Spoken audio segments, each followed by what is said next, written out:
When I do this exhibition, it will have been 15 years since my last show. And I did not realize how much I had missed painting until I started painting again. And I don't know why it happened, but it did happen. And so when I started working, I couldn't stop. And I was having a great time, and I still am having a wonderful time. It's a new discovery. It's like learning how to walk again, or learning how to paint. And I actually am learning how to paint again, because I think the simple thing of changing your tools and finding a new medium and changing your whole procedure, you have to learn all over again how to do it. And so I'm learning how to paint again. And I think that's what's making it new and exciting for me again.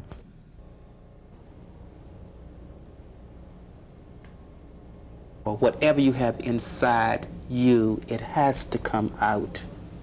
All of the pain, all of the happiness, all of those experiences that I've ever had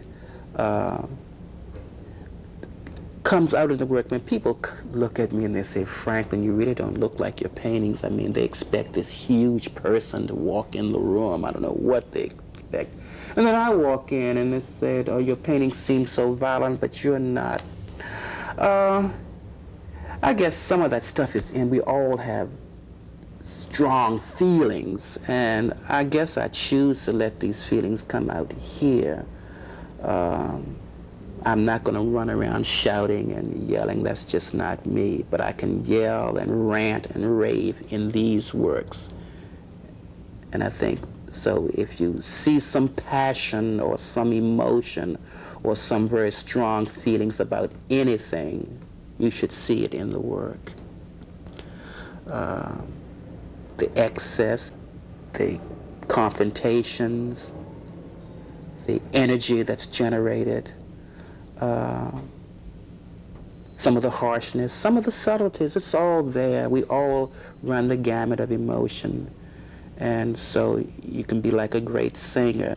You pull on all these inner resources, and you put as much feeling into what you do as possible. And so, yes, there's an awful lot of feeling, an awful lot of emotion that if you didn't let it out, you just explode. And so, here it is.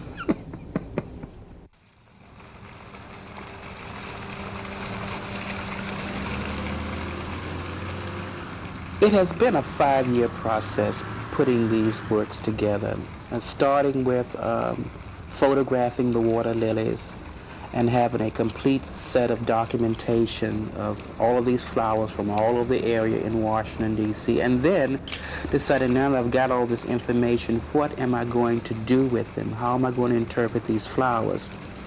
And so I've always been an artist who drew from life. When I was doing my still life and the landscapes, they were always done on the spot with the object or thing in front of me. So the idea of using the camera and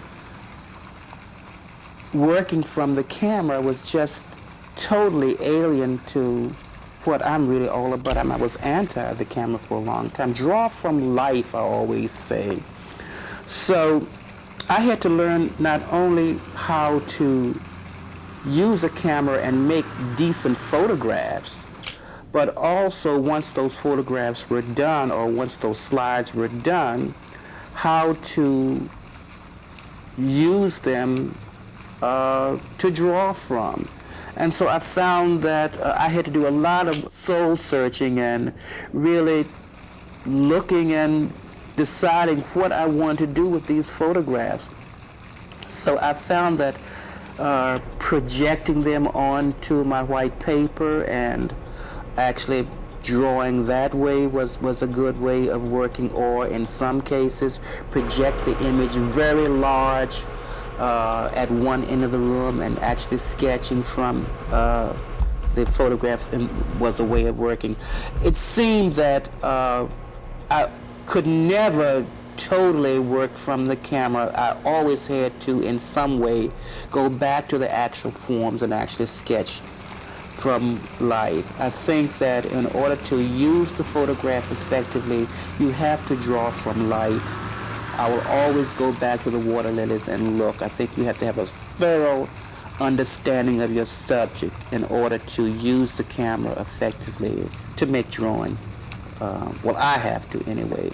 So a lot of times I would, and while the drawings were in process, I would go jog and go back to some of the ponds, look at the water lilies, understand the shape, the characteristic, the volume, or the three-dimensional quality of the object, and then go back to the camera or to the photograph and say, okay, I understand what this is all about. Now I understand the shape. I can do the drawing now. I need the drawings. I must have the drawing done. The painting is fun. The drawings are hard work. And so without the drawings, I can't have paintings. All the problem solving, all of the color analysis, compositional decisions are made. I deviate. One's a drawing, one's a painting. But at least I have a good, strong foundation or guide to work from. Then I can have fun with paint and fun with these other things that I do. I talk a lot about mark making to my students, and I think my whole stroking system is about mark making. Some long and very linear, some short and very choppy. And I make very little distinction between what is drawing and what is painting. The hand or the arm or the whole shoulder should do the same thing, regardless of what tools you are using. So I can pick up a brush and make the same mark that I make with a pencil or crayon or bit of charcoal. I can never have enough color. Never. If I have a box of crayons and I have 120 colors in the box, and I will use every last one of them in one drawing. And at present I have about 4 or 5, maybe 6 different boxes of oil pastels, and they all have similar colors, but they also have different colors, and I use all 6 of those boxes in one drawing. And I play a game with myself. I'll use one box and I'll take up one color and use it once or twice, put it down and pick up another color until I finish all 120 in that box, and I put that box aside and go to my next box and use all the colors in that box, and so on and so on. And also the size of the crayon is different. Some crayons are tiny and others are fat, and also the hardness and softness of those crayons are different too. Some are very soft and some are very hard, and it depends on the brand. And in fact, I'm ordering some more. I found some Holbein. I think they have about 200 colors in a box, and I gotta have them. Gotta have those. Usually I worked large drawings. I found out that the larger works did not suit my needs. I couldn't get through them. So I found that if I scale the drawings way down to 6 by 8 as opposed to 18 by 24, everything became very compact and compressed, and so I could pack a lot in a tiny drawing, then in turn scale it back up again. I had to change my way of working. Usually it's a reasonably 18 by 24 drawing, and then you scale it up. In this case, I had to scale it way down and then scale it back up again. And after doing God only knows how many large drawings, this is just not working.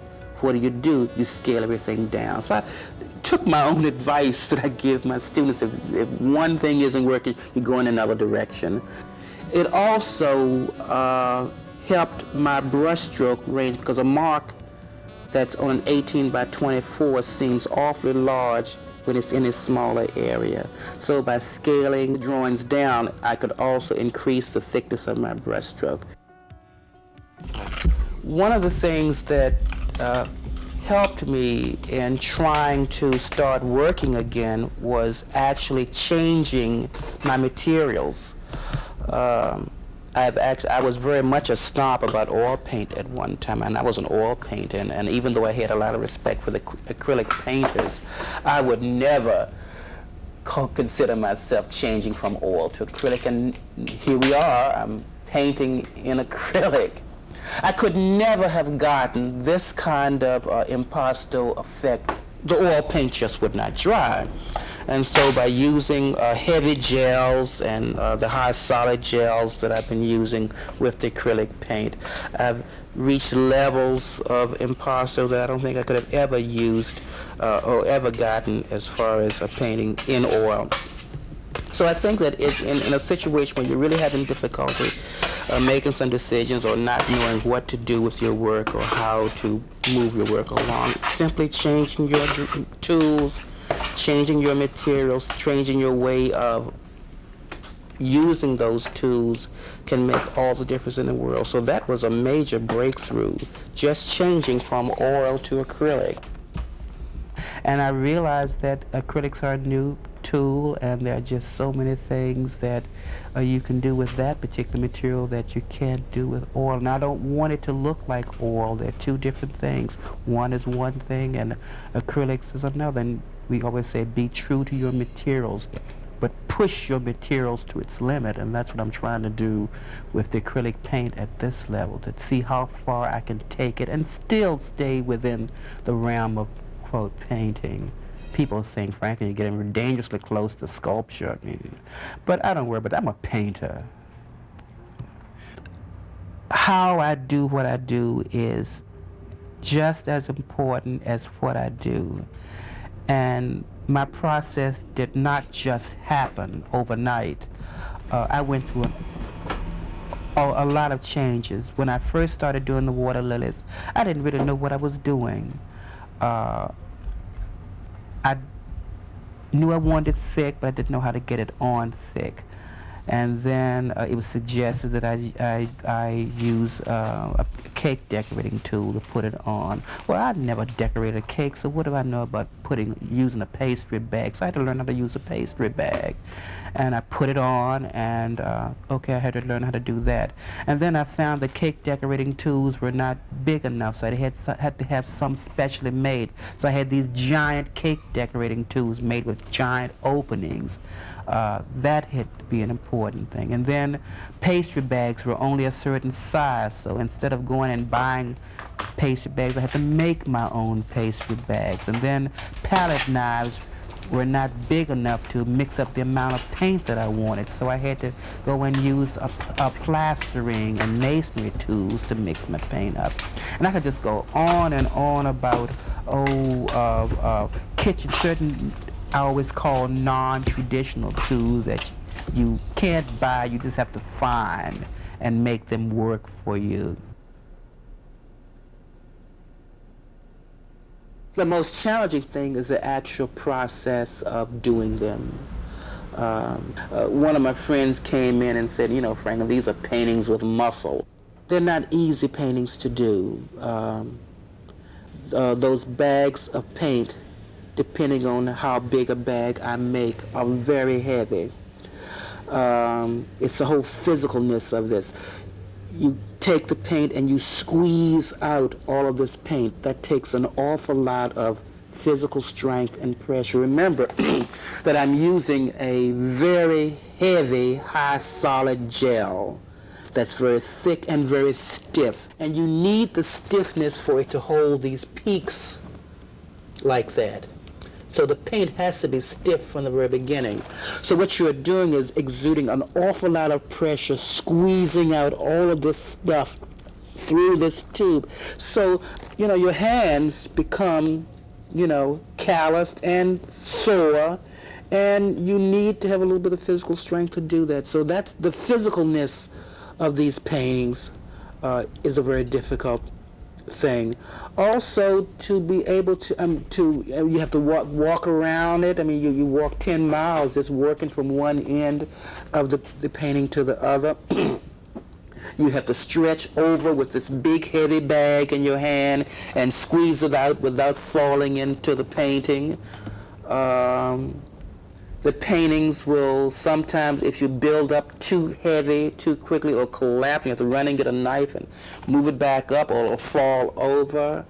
Um, you take problems as they come up. I mean, but the whole physical manipulation, as much as and I guess that's why I like it, because you get into it and you wrestle with it. That is exciting, but it's also the most difficult. And the fact that they weigh a ton. How in the hell am I going to get them out of the studio? That's that's it. I can't. As strong as I am, I cannot lift my own paintings by myself anymore. I cannot move them from one end of the studio. I can probably drag, and I have been able to drag one from one end of the studio to the other. I need to call someone in to come in and help me move my own paintings now. It's a confrontation. You have this huge amount of something, and you're squeezing it on, and you're manipulating it, and you're walking around it, and you're bending, and you're stretching, and you're doing all of this like this wrestling match between you and this very physical, confrontational kind of thing. Yes, they're flowers, but they're not very passive flowers at all. They confront you, and they will make you step back, or they'll make you want to touch them. And I think that's also something that's important. You pass by something that looks delicious, like, oh, chocolate icing, and you want to stick your finger in it. I want you to look at these paintings and want to touch them, although you're not supposed to. But I want you to want to say, oh, this does look yummy. I just would like to have a little touch, and I'm sure a few people are going to sneak a touch. I don't care.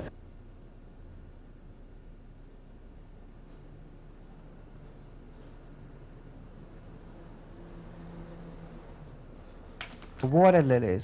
Well, I like flowers, and my last show at Rebecca Cooper's gallery was all about flowers, the Tropicana rose and the Kennedy rose and the bromeliads that I had done. I always had themes. I mean, there was a food theme, and there was a plant theme, and there were shoes.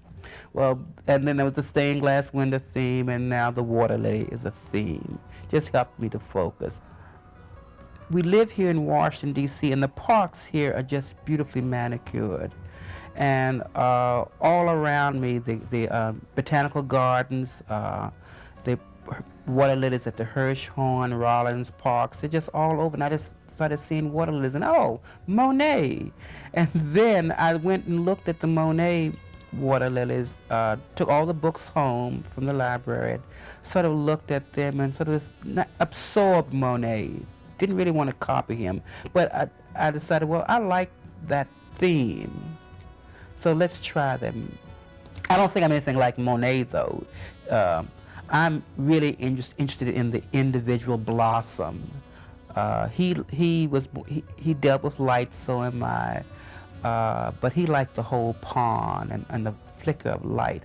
I really like the shape of the blossom and the color that the shape makes. They're all interesting shapes, and they all have interesting characteristics too. And I really feel I have to be true to those characteristics, or the Water Lily Society will write me a letter. If I choose a subject like that, I must understand it and be true to the characteristics of each water lily. So with all of my colors, I really am looking at the shape and the specific shape of the water lily and their characteristics. I've always dealt with, predominantly with the representational image. So that when I was doing the still life, you always had a subject, whether it was a teapot or eggs and bacon or a plant or a banister or cup and saucers. I always had an object to deal with. And so I'm still dealing with the image.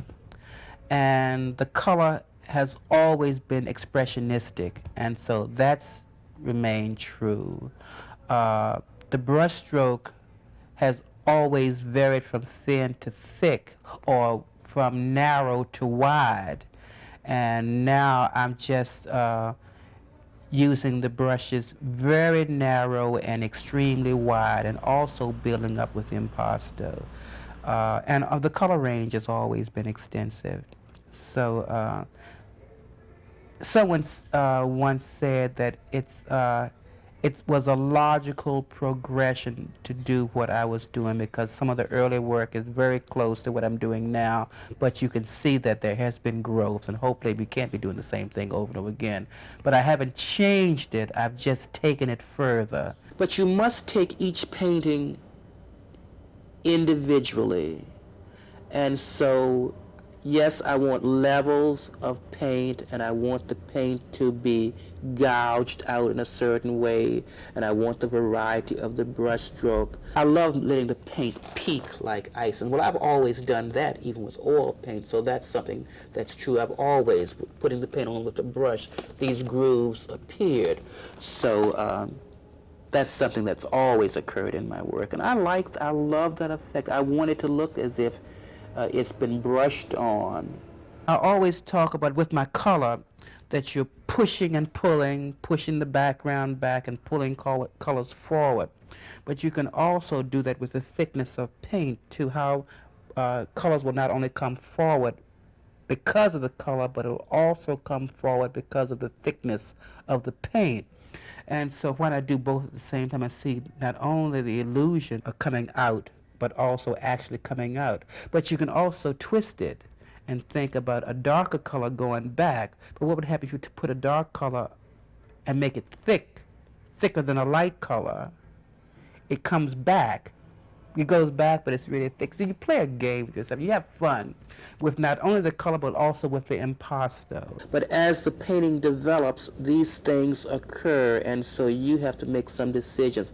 How high do I want this to go? Is it going to collapse?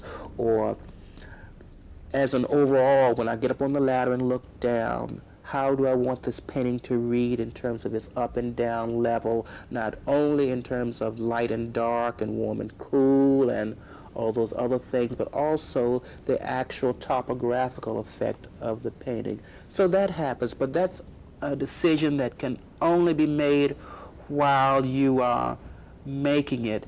And in most cases, for me, there is no rhyme or reason for it. You do it, and if it looks right or feels right to you, fine. If not, you change it. It's like trusting your instincts, and I've always done that. When people look at my work, I want them to see what I see. Color the way I see it, a certain composition, certainly a certain texture of paint. And I started working with acrylics and realized that I could get the paint thick. I couldn't get it on thick enough. And I hit a ball. I mean, I would put it on, and the more I put it on, the more I wanted to put on. I haven't finished yet. I mean, if I want it so thick, it bulges from the surface of the canvas. And I want people to look at those paintings and see how much fun I'm having and how much I really love paint. To mix up that much of anything, it's like a huge amount of chocolate icing or whipped cream in excess amounts, or in fact, I have some of those feelings when I'm mixing up certain colors. Oh my God, this looks like raspberry sherbet, or lemon custard, or chocolate, or one of those wonderful associations that you have with the colors and the amounts of it, and you can never have enough chocolate, and so in my case, there can never be enough paint. One painting took 15 gallons of gel. That's a lot of gel. That's not paint. That's just what you mix with the paint, and $200 a 5-gallon drum. That's $600 worth of gel alone. So it's expensive doing this, but you take each painting at a time. I haven't even begun to calculate how much I've spent producing these, and I don't really want to. You take each painting at a time. If it means putting everything into that one painting, you do it, whatever it takes. If it took $1,000 worth of yellow to make this painting, then that's what I'd have to do. I'd have to put it all in the one painting and not worry about doing a second painting. I'll have the satisfaction of knowing that when you look at this particular work, I have given it all that I've got, and that you're getting everything, you're getting the best of me at this particular moment. I'm not thinking about the next work. It's about this one that I'm working on right here and now. So whatever it takes or whatever it took to make this painting, I did it. That's the satisfaction I have. And if it means blowing every penny I have on this one painting and doing only one painting for a year, that's the way it has to be. And I think, I remember Janis Joplin, I love Joplin, once said, they were saying, why don't you hold back because you're ruining your voice? And she said, why should I hold back now and be mediocre? Only to be mediocre 10 years from now. I will give it all that I've got now, and that's exactly the way I feel. There's no reason to hold back